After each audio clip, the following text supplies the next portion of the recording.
মায়ের শাড়ি ব্লাউজ পরে বাড়ি চলে এসে এই যে এখন ড্রেসটা চেঞ্জ করেছি, হাত পাগুলো ভালো করে ধুলাম। যা কাদা মাটির জল, ড্রেনের জল ভালো করে ধুয়ে ঠুয়ে নিয়েছি, তাও একটু চুল করছে। তো অনেক সময় এরকম যদি হয় যে হাত পা ধোয়ার পরেও ব্যথা ব্যথা করে চুল করে, তাহলে নারকেল তেল একটু মেখে নিলে কিন্তু ভালো হয়।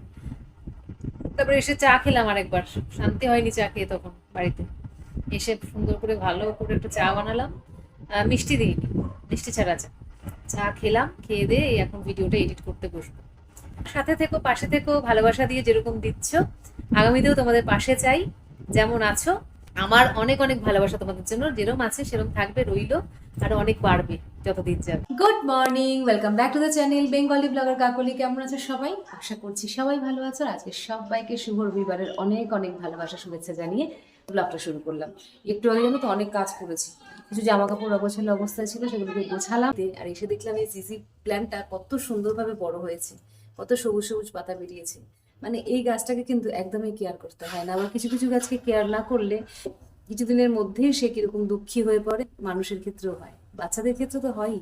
কোনো কোনো বাচ্চারা দেখবে খুব বেশি অ্যাটেনশন পছন্দ করে, আবার কোনো কোনো বাচ্চারা একদমই অ্যাটেনশন পছন্দ করে না। যেমন রবীন্দ্রনাথ বলেছিলেন যে আদর অপেক্ষা অনাদর অনেক শ্রেয়।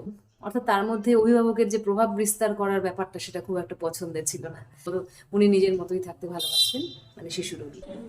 বন্ধুরা, এই যে এখন ভিডিও ক্লিপসটা দেখছো, এই ভিডিও ক্লিপসে আমার কি বক্তব্য ছিল সেটা আমি এখন ভয়েস ওভারে বলবো। তার কারণ হচ্ছে ভিডিওটা করার পর দেখলাম একদমই সাউন্ড হয়নি। আর তখন আমি দেখেছি, কিন্তু আমি নিচে চলে গিয়েছিলাম বলে আর এই পোর্শনটা করা হয়নি। তো বক্তব্যটা আমার এটাই ছিল যে অনেক সময় আমরা দেখি আমাদের মানুষের মধ্যে একটু নেগেটিভ ইমোশন বেশি কাজ করে। যেমন ধরো রাগ, এই রাগ বা মেজাজ নিয়ে আমরা অনেকেই ভীষণ অপরাধ বোধে ভুগি যে আমরা মেজাজ দেখিয়ে ফেললাম। কিন্তু একটা কথা মাথায় রাখা উচিত যে যখন দেখবে ঝড় আসে তার আগে কিন্তু প্রকৃতি কীরকম গুমট হয়ে যায়। তো প্রকৃতি গুমট হয়ে যাওয়ার পর ঝড় যদি আসে তাহলে কিন্তু প্রকৃতি আবার আগের অবস্থায় ফিরে আসে। কিন্তু সেই ঝড়টা যদি না হয় তাহলে কি হয়, প্রকৃতি সেই মুখ ভার করে বসে থাকে। সেরকম আমাদের মধ্যেকার নেগেটিভ ইমোশনগুলোকে যদি আমরা বার করে না দিই, তাহলে সেগুলো আমাদের মধ্যে জমে জমে এমন ক্ষোভে পর্যবসিত হয় যে একসময় হয়তো সেই রাগটাকে বাইরে প্রকাশ করেও আর কোনো লাভ হয় না। আমাদের মনটা পুরো নিজের মতো করে একটা কিছু অ্যাজিউম করে নেয়, এবং বেশিরভাগ ক্ষেত্রে কিন্তু অ্যাজিউম করে নেওয়া বা কল্পনা করে নেওয়া বিষয়বস্তু বা ঘটনা ভুলই প্রমাণিত হয়। কিন্তু আমাদের মনের মধ্যে যে ক্ষোভ সেটা জমা হয়েই থাকে। তো আমাদের মধ্যে ইমোশন থাকে দু রকম, নেগেটিভ আর পজিটিভ। তো দু রকম ইমোশনকেই কিন্তু আমাদের সাদরে আমন্ত্রণ জানানো উচিত। তার কারণ আমরা মানুষেরা কোনো সময় ইমোশনের বাইরে হতে পারি না। তো চলো, আজকে এই ধরনের এই বক্তব্যগুলোই আমি বলছিলাম, কিন্তু যেহেতু কথাগুলো ওঠেনি বলে ভয়েস ওভার দিতে হলো। নিচে এসে বন্ধুরা প্রথমেই যেটা করলাম সেটা হচ্ছে জল খেলাম। আর আজকে আশিসের হাতের বানানো চা দিয়ে সকালটা শুরু হচ্ছে। ও চা আগেই বানিয়ে রেখেছে এবং সেই চা এসে আমি খাচ্ছি। এই টোস্ট বিস্কুট দিয়ে চা খাচ্ছি। আর ফলটা আমার এখন খাওয়া হলো না, ফলটা আমি চা খাওয়ার পরেই খাবো। তো আজকে ফল খাবো, মানে আনারস খাবো, আনারস কাটবো, কেটে সবাই মিলে যা ভাবি তা আর হয় না। ভেবেছিলাম রোববার একটুখানি কাচাকুচি করবো, কিন্তু আকাশের যা মুখ ভার, কাচাকুচি আর করতে পারলাম না। এ দেখো আনারস কেটে আমাদের খাওয়াও হয়ে যাচ্ছে। রবিবার দিন মানে একটু সময় পাই বাগানে ঘোরাঘুরি করার। তো আনারস খাওয়ার পরে চলে এলাম বাগানে। আর তারপরে এমনি চিকেনও রান্না করতে হবে, চিকেন এনে রাখা রয়েছে, আশিসি নিয়ে এসছে, তো সেই চিকেন রান্না করব। কিন্তু তার আগে ভাবছি যে ছুটির দিন তো একটু দেরি করে করলেও হবে, তাই বাগানে একটু ঘোরাঘুরি করছিলাম আর তোমাদেরও গাছগুলো দেখাচ্ছিলাম। দেখো এই মিনি টগরে কত ফুল ফুটেছে। আর তাছাড়া আরেকটা গাছও দেখাচ্ছি তোমাদের, এটা হচ্ছে ব্লিডিং হার্ট। এই গাছটাতেও কত সুন্দর ফুল ফুটেই যাচ্ছে, আর গাছটা অনেক দিনের। আর এই যে বেবি সানরোজ, এদিকে জবা পাতাগুলো কি ভাল লাগছে। এই সাদা ফুলের গাছটাও খুব সুন্দর লাগছে। কালকের ভেজা জামা কাপড়গুলো কেচে দিয়েছি, বাগানে একটু ঘুরে টুরে নিলাম। ফুল ফুটেছে দুটো, ওটা তোলা হয়ে গেছে বলে দেখাতে পারলাম না, জবা ফুটেছিল। চিকেনগুলোকে ভেজে নিলাম, এবার তেলের মধ্যে পেঁয়াজ কুচি করে একটু ফ্রাই করছি। পেঁয়াজটা বেশ কিছুটা ভাজা ভাজা হয়ে গেছে, ফোড়ন দিচ্ছি তেজপাতা, শুকনো লঙ্কা, গোটা গরম মশলা।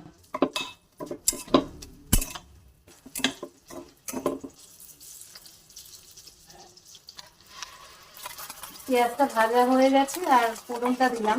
তারপর এর মধ্যে একটা পেস্ট দিলাম, যার মধ্যে আছে কাঁচা লঙ্কা, আদা, রসুন আর টমেটো। একসাথে আমি পেস্ট করে নিয়েছি, দিয়ে দিলাম। আবার কষানোর পালা।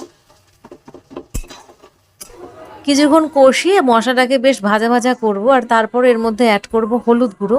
হলুদ গুঁড়োটা আমি 2 চামচই দিচ্ছি, তারপরে দেব লবণ। তারপরে আবার একটু কষিয়ে নিয়ে ভালো করে আমি এর মধ্যে আবার অ্যাড করব জিরের গুঁড়ো। জিরের গুঁড়োটা একটু পরে অ্যাড করছি। তো কষানোটাই এখানে মেন, যেহেতু চিকেনটা আমার ভাজা হয়েই গেছে অলরেডি। আর চিকেনটা জাস্ট মিক্স করে দেবো, তারপরে আবার কষাবো, কষিয়ে একটু জল দিয়ে সামান্য গরম মশলা দিয়ে নামাবো। এই হচ্ছে আমার চিকেন রান্না করার প্রসেস। মানে একেবারেই নর্মাল প্রসেস, কিন্তু চিকেনটাকে ফ্রাই করে নিয়ে খেয়ে দেখবে ভীষণ ভালো লাগে, টেস্টটা একদম অন্যরকম হয়। তো এইভাবেই আজকে করলাম। আর দেখো চিকেনটা কিন্তু এই সময় মানে মশলা কষানোর পরও আবার যখন চিকেনটা দেবো তখনও কিন্তু বেশ ভালো করে অনেকক্ষণ টাইম নিয়ে এভাবে কষিয়ে কষিয়ে চিকেনটাকে মজাতে হবে, যতক্ষণ ধরে কষানো যাবে। তবে হ্যাঁ, যেন নিচে জ্বলে না যায়, একটু বেশিক্ষণ ধরে নেড়ে চেড়ে কষাতে হবে, মানে ভাজা ভাজা করতে হবে যতক্ষণ না তেল ছেড়ে দিচ্ছে। তেলটা ছেড়ে দিলে এর মধ্যে জল দিয়ে দিতে হবে, জল দিয়ে আমি ঢেকে রাখবো। তারপরে ওইদিকে আমি ভেন্ডি কেটে নিয়েছি, আর ভেন্ডিটা এই পাশে বসিয়ে দিলাম, ভেন্ডি ভাজা করব। আর এই দেখো আমি ঢেকে দিয়েছিলাম, বেশ সুন্দর কালারটা এসছে। আর ভেন্ডিটাও ভেজে আমি নেড়ে চেড়ে নামিয়ে দেবো। তারপরে আবার স্নান টান করবো, রান্না বান্না রেডি করে পুজো করব। স্নান করে পুজো দিচ্ছি। আমি বলেছিলাম গাছে ফুল ফুটেছে, এই দেখো 2টো জবা ফুটেছে, একটা চন্দনা জবা, একটা লাল জবা। তাছাড়াও গাঁদা ফুল ছিল 2-4টে, ওই দিয়েই পুজো করলাম। ফুলের পরিমাণ আজকে কম। এবার চলো খেতে বসার সময় মেনুটা দেখিয়ে দিই। ভেন্ডি ভাজা, আর এদিকে মাছের তেল, পেঁয়াজ কাঁচা লঙ্কা দিয়ে ভেজেছি, খুব সুন্দর হয়েছিল চিকেন। আর এদিকে কালকের পনির ছিল একটু। এই আছে আজকের আমাদের দুপুরের খাবারে। পরপর সিন চেঞ্জ হয়ে যাচ্ছে বন্ধুরা। এখন দেখছো সন্ধেবেলা, সবাইকে শুভ সন্ধ্যা জানিয়ে আবার শুরু করছি। এই দেখো আমি কি কাজ করছি, চা খাচ্ছি। চা কিন্তু আশিসই করে এনে দিল। আর এখন আমি এই দেখো কি লিখছি, আমি ক্লাস 5-এর বাংলার কোশ্চেন অ্যান্সার অর্থাৎ নোটস তৈরি করছি। দেখো এটা হচ্ছে দাদুর উত্তর থেকে নেওয়া। আকাশের কোন দিকে সূর্যাস্ত দেখা যায়? বলো তো বন্ধুরা, খুব কঠিন না কোয়েশ্চেনটা? আকাশের কোন দিকে সূর্য দেখা যায় বলো? ঠিক বলেছ, পশ্চিম দিকে। তো এই কোয়েশ্চেনগুলো আমাকে লিখতে তো টাইম লাগে বলো, তো সেই জন্য আমি ছোট ছোট কোয়েশ্চেন বানাচ্ছি আমার স্টুডেন্টদের জন্য।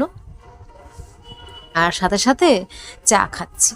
এই চাটা খুবই দরকার ছিল এখন, যেহেতু অনেকক্ষণ ধরে লিখছি, তাতে চোখে তো একটা প্রেশার পড়েই। তো চাটা খেয়ে ভীষণ ভালো বোধ করছি। আর খুব অল্প পরিমাণে চিনি দিয়েছে, তার জন্য খুব ভালো লাগছে। খুব বেশি চিনি দিয়ে না বন্ধুরা এখন আর চা খেতে পারি না, মানে অভ্যেস হয়ে গেছে কম চিনি খেয়ে। সানডে ঘরের কাজকর্ম থাকে ঠিকই, কিন্তু আজকে ঘরের কাজের থেকে স্কুলের কাজ বেশি রয়েছে, তাই স্কুলের কাজটা নিয়ে বসেছি। আর মানে সানডেটা আমি কি করি বলতো, সব কিছু থেকেই মানে ছুটি, কাজকর্ম করি কিন্তু নিজের যত্ন আমি একদমই করতে সময় পাই না। তো রোববার দিন দেখবে মুখ চোখের অবস্থা আমার কি থাকে, না চুল আছে, না দুল পড়েছি, না টিপ পড়েছি, মানে একদম যাক অবস্থা। মানে রোববার মানে একেবারে সব দিক থেকে ফ্রি বলতে পারো। একদিন আমি চোখ মুখ চুল এগুলোকে রেস্ট দিই, পুরোপুরি রেস্টে থাকি। আজকে রোববারটা এরকম ভাবে গড়িমসি করে কেটে গেল। এখন এই কাজগুলো করব, স্কুলের প্রশ্নোত্তরগুলো লিখবো, তারপরে জানি না কখন শেষ হবে। আর কালও লিখতে হবে, কাল তো জন্মাষ্টমী, কালকে একটা সুন্দর ব্লগে তোমাদের সাথে দেখা হচ্ছে। রাধাকৃষ্ণের পুজোটা করার ইচ্ছে আছে, এবার যদি রাধাকৃষ্ণ চান তাহলেই পুজোটা করতে পারবো। তো বিদায় নিয়ে বন্ধুরা, টাটা, take care, love you all, take care, bye by.